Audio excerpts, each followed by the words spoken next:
पूरे मध्य प्रदेश में बहनों को सम्मान के साथ जीने के लिए हक दिया मोदी जी ने। यह चुनाव भारत को आर्थिक महाशक्ति बनाने वाला चुनाव है। कमलनाथ जी एक्सपोज हो गए, जो उन्होंने छिंदवाड़े की जनता को में भ्रम डालने का काम किया था कि मुख्यमंत्री बन रहे हैं।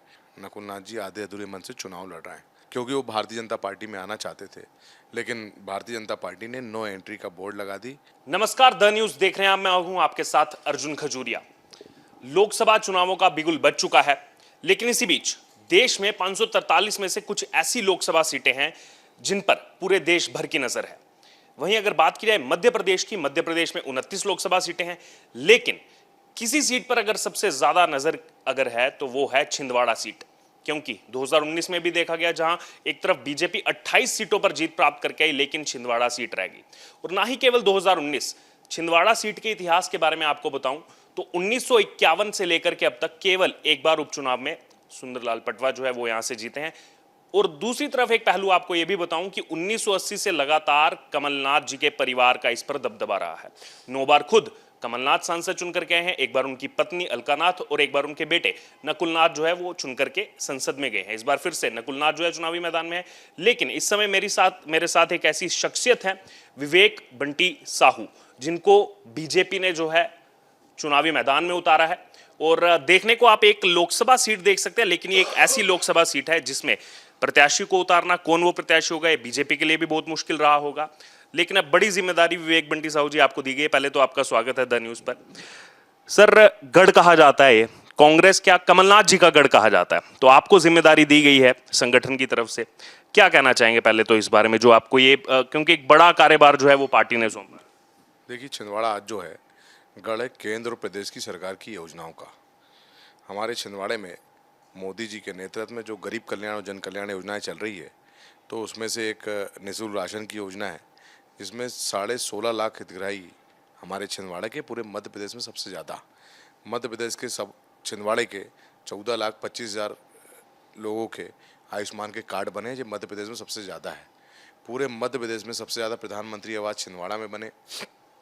पूरे मध्य प्रदेश में बहनों को सम्मान के साथ जीने के लिए हक दिया मोदी जी ने, तो सबसे ज़्यादा शौचालय मध्य प्रदेश में छिंदवाड़ा में बने। पूरे मध्य प्रदेश में उज्ज्वला योजना के सबसे ज़्यादा सिलेंडर छिंदवाड़ा में बटे। पूरे मध्य प्रदेश में सबसे ज़्यादा किसान सम्मान निधि मिलती है छिंदवाड़ा में। तो जितनी भी केंद्र और प्रदेश सरकार की योजनाएं हैं, उसमें उसका गढ़ है छिंदवाड़ा। हमारी मध्य प्रदेश सरकार की लाडली बहना योजना, 4 लाख बहनों को इसका लाभ मिल रहा है, मध्य प्रदेश में तीसरे नंबर में। तो ये कहना गलत है कि यह कांग्रेस का गढ़ है या भाजपा का गढ़ है, और अभी सिद्ध हो जाएगा। उसके अलावा अगर बात की जाए तो पहले चरण में ही मतदान है यहाँ पर 19 अप्रैल को, तो काफी कम समय अब जो है बाकी रह गया है। तो वैसे अगर देखा जाए, लगातार जनता ने चुना है कमलनाथ जी के परिवार को, वो कोई उसको जो है जुटला नहीं सकता। तो कैसे इतने कम समय में आप compete कर पाएंगे उनको? देखिए, हमारे साथ मोदी जी हैं, और जिस तरीके से मोदी जी ने पिछले 10 वर्षों से प्रतिदिन काम किया है, तो इस समय भी बहुत है। यह चुनाव मोदी जी का चुनाव है, यह चुनाव राष्ट्र का चुनाव है, यह चुनाव भारत माता को परम वैभव में पहुंचाने वाला चुनाव है, यह चुनाव भारत को आर्थिक महाशक्ति बनाने वाला चुनाव है, यह चुनाव भारत को विश्वगुरु बनाने वाला चुनाव है। तो इतना समय मिला, बहुत समय है। हम लगातार पूरे 5 साल जनता की सेवा की है, और कोरोना काल एक ऐसा आया जब भारतीय जनता पार्टी के कार्यकर्ता घर में नहीं बैठे, उस आपदा की घड़ी में भी लोगों की सेवा करें, तो जनता ये सब देखती है, तो कोई इससे कोई परेशानी नहीं है। 5 साल का आपने जिक्र किया, हाल ही में विधानसभा चुनाव हुए। छिंदवाड़ा की अगर बात करूं तो 7 विधानसभा सीटें हैं। आप भी उस चुनाव में थे, कमलनाथ जी के सामने ही आपने चुनाव लड़ा, लेकिन 7 विधानसभा सीटें कांग्रेस के पास गई। तो इतने कम समय में भी दिसंबर में नतीजे आए, तो इतने कम समय में आपको लग रहा है कि जनता का जो वोट बैंक है वो शिफ्ट होगा कांग्रेस से बीजेपी की तरफ? बिल्कुल, कमलनाथ जी एक्सपोज हो गए, जो उन्होंने छिंदवाड़े की जनता को में भ्रम डालने का काम किया था कि मुख्यमंत्री बन रहे हैं। और इसके पीछे कहीं ना कहीं ओपिनियन पोल जो आए थे उस समय, जो भाजपा को पीछे दिखा रहे थे, इसके कारण हमको नुकसान हुआ। लेकिन अब जो तय हो गया देश में, देश की जनता देख रही है, अब तो 400 पार की बात हो रही है, और जो 400 पार इस बार 425 तक पहुंचेगा, और इसमें 425 में छिंदवाड़े की सीट भी होगी। इसमें लगातार ये भी चलने लगा कि क्या कमलनाथ नकुलनाथ बीजेपी में आने वाले हैं। हर जगह जो है ये खबरें फ्लोट होने लगी, काफी ज्यादा र्यूमर जो है इसको लेकर चले। और अभी भी यहाँ मैं देख रहा हूँ, यहाँ के कांग्रेस कार्यकर्ताओं में उस चीज को लेकर अभी भी रोष है, इस चीज को लेकर। देखिए, कमलनाथ जी आधे अधूरे मन से ये चुनाव लड़ रहे हैं, नकुलनाथ जी आधे अधूरे मन से चुनाव लड़ रहे हैं, क्योंकि वो भारतीय जनता पार्टी में आना चाहते थे, लेकिन भारतीय जनता पार्टी ने नो एंट्री का बोर्ड लगा दी। क्योंकि जैसा मोदी जी ने जो काम किया है, आज देश की जनता के मन में मोदी है, तो निश्चित तौर में अगर कोई मशीन हो जांचने वाली तो कमलनाथ जी के दिल और मन को जांच लीजिए, उसमें भी मोदी ही मिलेंगे। आपने कहा कमलनाथ जी के लिए जो है नो एंट्री का बोर्ड लगा दिया, लेकिन उनके जितने करीबी हैं वो सब रोजाना भाजपा में आ रहे हैं। आप खुद स्वागत कर रहे हैं। सैयद जफर उनके बहुत करीबी प्रदेश महासचिव कांग्रेस पार्टी के, और तमाम नेता रोजाना हम देख रहे हैं कि वो उनके जितने भी करीबी हैं उन सबकी एंट्री हो रही है बीजेपी। ये कांग्रेस डूबता हुआ जहाज है। जिस तरीके से कांग्रेस ने देश में अरबों रुपए के भ्रष्टाचार करी, और अभी कांग्रेस ने एक पाप किया, 500 वर्षों के इंतजार के बाद जो भगवान राम का भव्य मंदिर बना, उसका कांग्रेस ने बहिष्कार किया। तो देश के समस्त कांग्रेस के कार्यकर्ताओं की भावनाएं आहत है, वो अपने आप को ठगा हुआ महसूस कर रहे हैं।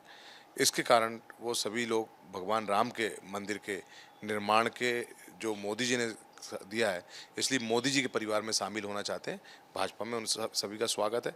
और जो विकसित भारत, आत्मनिर्भर भारत के सपने जो मोदी जी ने देखे हैं, इस सपने को पूरा करने में जो मोदी जी के साथ है, उन सभी का स्वागत है।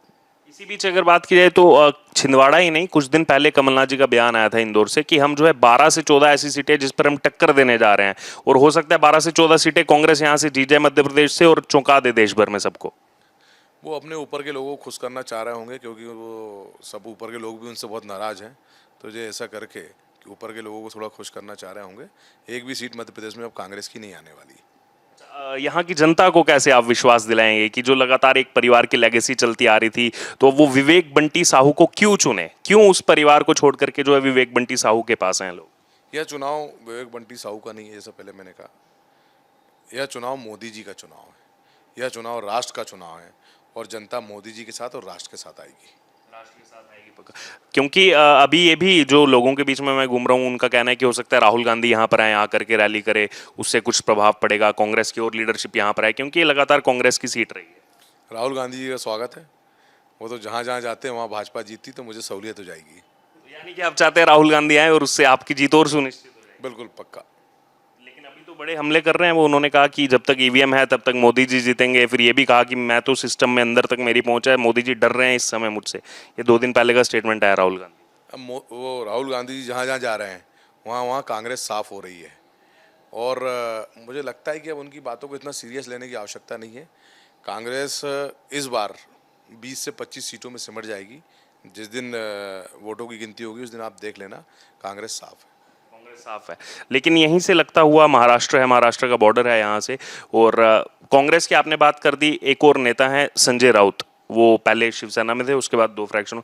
उन्होंने अभी ये बयान दिया कि 300 सीटें आ रही हैं। लालू यादव ने भी एक समय कहा 300 सीटें आ रही है। तो वो एक तरफ बीजेपी 400 की बात कर रही है, तो विपक्ष के नेता भी लगातार 300 सीटें लाने की बात कर रहे हैं। आपने विश्वास किया क्या इसमें? नहीं, वो तो अब 4 जून को नतीजे आएंगे, उसी में देखा जाएगा। कोई देश की जनता विश्वास करने वाली नहीं है। अब उनको लड़ना है तो कुछ तो बोलना पड़ेगा ना। जो थोड़ी ना बोलेंगे कि हमारी 25 सीट आ रही है या हम लोग सिमट रहे हैं। वो तो उनको लड़ना है। इसलिए लेकिन आज मैं कह रहा हूँ कि जो हमारा पार्टी ने नारा दिया, अब की बार 400 पार, लेकिन 400 सवा 400 से ज़्यादा आगे बढ़ करके जाएगा। आप देख लीजिएगा 4 जून को जो रिजल्ट आएगा, उसमें सवा 400 से ज़्यादा सीट भारतीय जनता पार्टी गठबंधन जीत के आएगी। एक आखिरी कमेंट, यहाँ की जनता के लिए आपके पास क्या रोड मैप है? कि जैसे अभी आप दावा कर रहे हैं हर कोई जो लड़ता है वो चाहता है मैं जीतूं, अगर आप जीतते हैं तो जनता के लिए क्या रोड मैप है छिंदवाड़ा? देखिए, छिंदवाड़े में सबसे बड़ी बात है विकास की। अगर कमलनाथ जी बात करते हैं तो 44 सालों से उन्होंने छिंदवाड़ा में काम किया है, यहाँ प्रतिनिधित्व किया है। मैं कमलनाथ जी से कहना चाहता हूँ कि आप छिंदवाड़े की जनता को भ्रम में डाल के ये सब कर रहे हैं। क्या नागपुर में या इंदौर यहाँ देखा जाए तो जिस तरीके से वहाँ पर बड़ी बड़ी फैक्ट्रियाँ, उद्योग खुले हैं, हमारे छिंदवाड़े के युवाओं को रोज़गार के लिए क्यों दूसरी बड़ी जगह जाना पड़ता है? यहीं बड़ी फैक्ट्री खोल सकते थे। उनकी लंबे समय केंद्र में सरकार रही, प्रदेश में सरकार रही, प्रदेश के मुख्यमंत्री बन गए, केंद्र के मंत्री थे, लेकिन कोई बड़ा उद्योग धंधा स्थापित नहीं कर पाए। तो मुझे लगता है कि सबसे बड़ी ज़रूरत आज छिंदवाड़े में ये है। इसके अलावा छिंदवाड़े में बहुत कुछ, प्रकृति ने छिंदवाड़े को बहुत कुछ दिया है। हमारे यहाँ कोयले की खदानें हैं। छिंदवाड़े में अलग अलग टाइप की फसलें होती हैं, चाहे संतरा देख लें, कपास देख लें, मक्का का कौन सिटी है छिंदवाड़ा में, श्रीयंत्र, कोदो, कुटकी, ये सब हमारे यहाँ होता है। हमारे यहाँ प्रकृति ने पताल कोट दिया हुआ है। छिंदवाड़े से 5 बड़ी नदियाँ निकलती है जो करोड़ों लोगों को पानी पिलाती है। तो इन सभी क्षेत्रों में कुछ ना कुछ अच्छा किया जा सकता है, लेकिन इनने कभी ऐसा कुछ करने का प्रयास नहीं किया। तो आप ये मतलब जनता को डिलीवर करेंगे अगर जीत कर? बिल्कुल पक्का। तो ये आपने सुना हमारे साथ विवेक बंटी साहू जो बीजेपी की तरफ से प्रत्याशी हैं और ऐसी सीट पर प्रत्याशी हैं छिंदवाड़ा जो अब तक के इतिहास में देखा जाए केवल एक बार बीजेपी को जीत प्राप्त हुई है और इस बार बड़ी जिम्मेदारी इनको दी गई है संगठन की तरफ से और तमाम अपनी बातें रखी क्या जनता के लिए रोड मैप है और कैसे जो है यहाँ पर लगातार जो लेगेसी रही है कमलनाथ जी की उनको लेकर भी अपनी राय रखी कि कितना काम यहाँ किया कितना नहीं किया। अब आपकी इस पूरी चर्चा से जो भी राय हो आप जरूर हमारे साथ कमेंट बॉक्स में शेयर करें।